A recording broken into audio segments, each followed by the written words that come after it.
झाड़ू के साथ होता हाथ तो कुछ और ही होती बात। दिल्ली की वो सीटें जहां आम आदमी पार्टी को बीजेपी ने नहीं कांग्रेस ने हराया। दिल्ली के नतीजे आने के बाद बड़ा सवाल जरूर उठ खड़ा हुआ और वो सवाल ये है कि क्या आम आदमी पार्टी को और बेहतर प्रदर्शन करने के लिए कांग्रेस के साथ गठबंधन करना चाहिए था, और अगर हाथ का साथ होता तो दिल्ली में झाड़ू कितनी चलती। खैर, आम आदमी पार्टी के खाते में 22 सीटें आई हैं, तो चलिए जानते हैं कि दल बदल की राजनीति में आम आदमी पार्टी और कांग्रेस के नेताओं का रिजल्ट कैसा आया। सबसे पहले बात करते हैं वीर सिंह धिंगान की, जिन्होंने कांग्रेस छोड़ी और आम आदमी पार्टी में शामिल हुए। उन्होंने सीमापुरी सीट पर बीजेपी की कुमारी रिंकू को हरा दिया है। साल 2015 और 2020 में वीर सिंह धिंगान तीसरे स्थान पर रहे थे। पिछले 3 विधानसभा चुनाव से इस सीट पर आम आदमी पार्टी का कब्जा था। अनिल झा, बीजेपी के पूर्व विधायक अनिल झा 17 नवंबर 2024 को आम आदमी पार्टी में शामिल हुए थे। उन्होंने बीजेपी के बजरंग शुक्ला को किराड़ी विधानसभा सीट पर करीब 22,000 वोटों से हरा दिया।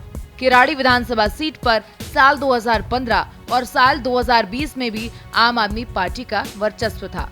इस सीट पर दोनों ही चुनाव में ऋतुराज गोविंद ने बीजेपी के प्रत्याशी रहे अनिल झा को हराया था।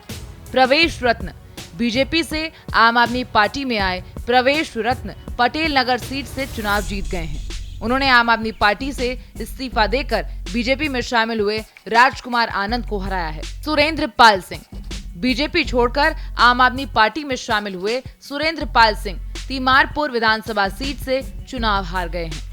वो 6 दिसंबर 2024 को बीजेपी छोड़कर आम आदमी पार्टी में शामिल हुए थे। उन्हें बीजेपी के सूर्य प्रकाश खत्री ने 1168 वोटों से हराया है।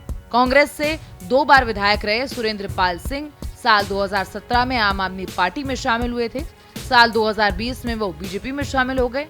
उन्हें साल 2020 के चुनाव में आम आदमी पार्टी के दिलीप पांडे से हार का सामना करना पड़ा था। सुमेश शौकीन, मटियाला विधानसभा सीट से बीजेपी के संदीप सहरावत ने जीत दर्ज की है। उन्होंने कांग्रेस छोड़कर आम आदमी पार्टी में शामिल हुए सुमेश शौकीन को 28,000 से ज्यादा वोटों से हरा दिया है। इससे पहले 2013 में भी बीजेपी ने ये सीट जीती थी, जबकि साल 2015 और 2020 में आम आदमी पार्टी ने इस सीट पर जीत दर्ज की थी। जितेंद्र सिंह शंटी, पद्मश्री पुरस्कार से सम्मानित और बीजेपी के पूर्व विधायक जितेंद्र सिंह शंटी शाहदरा से चुनाव हार गए हैं। वो दिसंबर से ही बीजेपी छोड़कर आम आदमी पार्टी में शामिल हुए थे। इन्हें बीजेपी के संजय गोयल ने करीब 5,000 वोटों से हरा दिया है। शंटी साल 2013 में बीजेपी के टिकट पर करीब 15,000 वोटों से जीते थे। कोविड-19 के दौरान एम्बुलेंस मैन की पहचान भी मिली और उनका दावा भी था कि करीब 70,000 लावारिस शवों को सम्मान पूर्वक अंतिम संस्कार किया गया है। ब्रह्मा सिंह तंवर, छतरपुर सीट से चुनाव लड़ने वाले ब्रह्मा सिंह तंवर बीजेपी से इस्तीफा देकर आम आदमी पार्टी में शामिल हुए थे। साल 2013 में इस सीट से विधायक रह चुके थे। चुनाव से ठीक पहले तंवर ने बीजेपी से इस्तीफा दे दिया था। उन्हें आप से इस्तीफा देकर बीजेपी में शामिल हुए करतार सिंह तंवर ने मात दी है।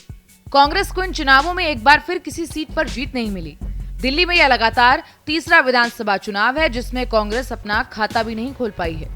जाहिर है, ऐसे में जिन नेताओं ने कांग्रेस का दामन थामा उन सभी को हार का सामना करना पड़ा है। इनमें आम आदमी पार्टी से कांग्रेस में आए आसिम अहमद खान मटिया महल सीट से चुनाव हार गए।